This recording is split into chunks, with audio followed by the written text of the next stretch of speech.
എടി കീർത്തനെ, നിനക്ക് ഉച്ചയ്ക്ക് എന്താ കഴിക്കാൻ വേണ്ടേ? ചേച്ചി, എനിക്ക് ചോറും സോയാബീൻ മസാലയും മത്തങ്ങ അരിശ്ശേരി ആക്കി തരും ഉച്ചയ്ക്ക്. നീ ഈ പറഞ്ഞ സാധനമൊക്കെ ഞാൻ ഉണ്ടാക്കി തരാം, പക്ഷെ നീയും എൻ്റെ കൂടെ അടുക്കളയിൽ വരണം. മോളെ, പരമേശ്വരൻ സാർ ഇവിടെ ഉണ്ടോ? എനിക്ക് അദ്ദേഹത്തെ ഒന്ന് കാണണം. നിങ്ങൾ അവിടേക്ക് ഇരിക്കൂ കേട്ടോ, ഞാൻ അച്ഛനെ ഇപ്പോൾ വിളിക്കാം. ഞാൻ അച്ഛനെ ഇപ്പൊ വിളിക്കാം. ചേട്ടൻ അവിടെ ഇരുന്നോ. കേരളം ഭരിക്കുന്ന രാഷ്ട്രീയക്കാരുടെ മക്കളാ. അതിന്റെ ഒരു ജാടയില്ല. എന്ത് നല്ല മക്കളാണോ. ചിലരൊക്കെ ഉണ്ട്, അധികാരം കിട്ടിയാൽ പിന്നെ നിലത്തൊന്നും ആയിരിക്കില്ല, ആകാശത്തായിരിക്കും എപ്പോഴും. രവി, എന്തെങ്കിലും മീറ്റിംഗ് ഉണ്ടെങ്കിൽ വേഗം മാറ്റി വെച്ചോളൂ. ഇന്ന് ഉച്ചയ്ക്ക് എനിക്ക് അത്യാവശ്യമായിട്ട് ഒരാളെ കാണാനുണ്ട്, അത് മാറ്റി വെക്കാൻ കഴിയില്ല. ആ മക്കളെ, നിങ്ങളിവിടെ ഉണ്ടായിരുന്നല്ലേ? അച്ഛൻ മറന്നുപോയി. അച്ഛന് തിരക്ക് കാരണം ഇന്ന് ശനിയാഴ്ചയാന്ന് പോലും ഓർക്കുന്നില്ല. അച്ഛ, വേഗം പുറത്തേക്ക് പോകൂ. അച്ഛനെ കാണാനായിട്ട് ഒരാൾ വന്നിട്ടുണ്ട്, കുറെ നേരമായിരിക്കുന്നു. അത് മിക്കവാറും സതീശനായിരിക്കും മക്കളെ. ഞങ്ങൾ ഇന്ന് ഒരാളെ കാണാൻ പോകുന്നുണ്ട്. അച്ഛൻ പുറത്തു പോയിട്ട് വരുമ്പോ എനിക്കൊരു ഡയറി മിൽക്ക് സിൽക്ക് വാങ്ങിക്കൊണ്ട് വരുമോ പ്ലീസ്? അച്ഛൻ ഒരാളെ കാണാൻ പോവാന്ന് പറഞ്ഞില്ലേ, പിന്നെ നീ എന്തിനാ ഇപ്പോൾ സിൽക്കിന്റെ കാര്യമൊക്കെ പറഞ്ഞേ? അവളെ വഴക്കു പറയേണ്ട മിത്രമോളെ, ഞാൻ അവൾക്ക് സിൽക്ക് വാങ്ങിക്കൊണ്ട് വരാം. മോൾക്കും എന്തെങ്കിലും വാങ്ങണോ? എനിക്കൊന്നും വേണ്ട അച്ഛ.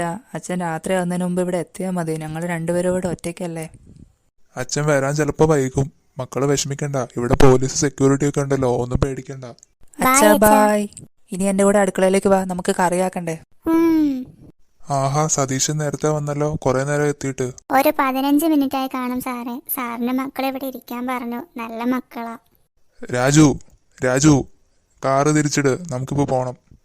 നമ്മൾ സമരം നടത്തുന്ന സുമ ടീച്ചറിനെയും കൂട്ടാളികളെയും കാണാനായിരിക്കുമല്ലേ പോകുന്നത് സാർ? അതെ സതീശൻ, നമ്മൾ അവരെ തന്നെയാണ് കാണാൻ പോകുന്നത്. അവരെ നമ്മുടെ പാർട്ടിയുടെ ഭാഗമാക്കിയാൽ നമുക്ക് നല്ല വിജയം നേടാൻ കഴിയും. സാറിന്റെ ഐഡിയ വിജയിച്ചാല് നമുക്ക് നമ്മുടെ പാർട്ടിയെ പഴയതുപോലെ ഉഷാറാക്കാൻ കഴിയും. എന്നാലും ചേച്ചി, ആ സാർ എന്തിനായിരിക്കും നമ്മളെ കാണാൻ വരാന്ന് പറഞ്ഞത്? അവർക്ക് നമ്മളുടെ ഈ സമരത്തിലൂടെ എന്തെങ്കിലും നേടാൻ കാണും, അല്ലാത്തൊന്നും അവർ നമ്മളെ കാണാൻ വരില്ല. നീ അവിടെ ചെന്നിരുന്ന് 2 മുദ്രാവാക്യം വിളിക്കാതെ ചേർക്ക, വെറുതെ സമയം കളയാതെ. ചേച്ചിയും വാ, നമുക്ക് ഒരുമിച്ച് വിളിക്കാം.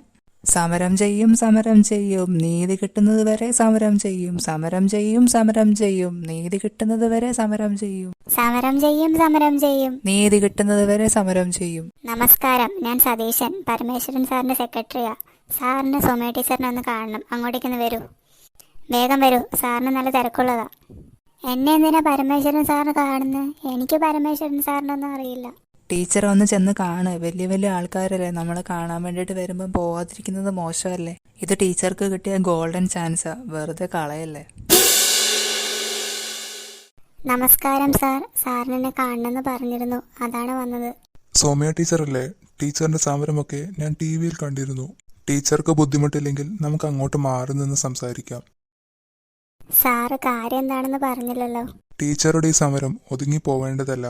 അത് പൊതുജനം കൂടുതൽ ചർച്ച ചെയ്യണമെങ്കിൽ ഞങ്ങളുടെ പാർട്ടിയിൽ ചേരൂ. ടീച്ചറെ പോലെ കഴിവുള്ളവർ ഞങ്ങളുടെ പാർട്ടിയിൽ അംഗമാകൂ. നിങ്ങൾക്ക് വലിയ വലിയ സ്ഥാനങ്ങളിലെത്താം, മന്ത്രി പോലും ആകാം. ഇതാണ് പറ്റിയ ചാൻസ്. എന്നെ അപമാനിച്ചവർക്കൊക്കെ ഒരു പണി കൊടുക്കാം. പ്രത്യേകിച്ച് എൻ്റെ അമ്മായിയമ്മയ്ക്കും നാത്തൂനും ഇവരുടെ കൂടെ ചേരാം. സാറിന്റെ പാർട്ടിയിൽ ചേരാൻ എനിക്ക് പൂർണ്ണ സമ്മതമാണ്. Congratulations and welcome to our party. Thank you sir. ഇന്ന് ഉച്ച കഴിഞ്ഞ് 4 മണിക്ക് ഒരു പ്രസ് മീറ്റ് ഉണ്ടാകും.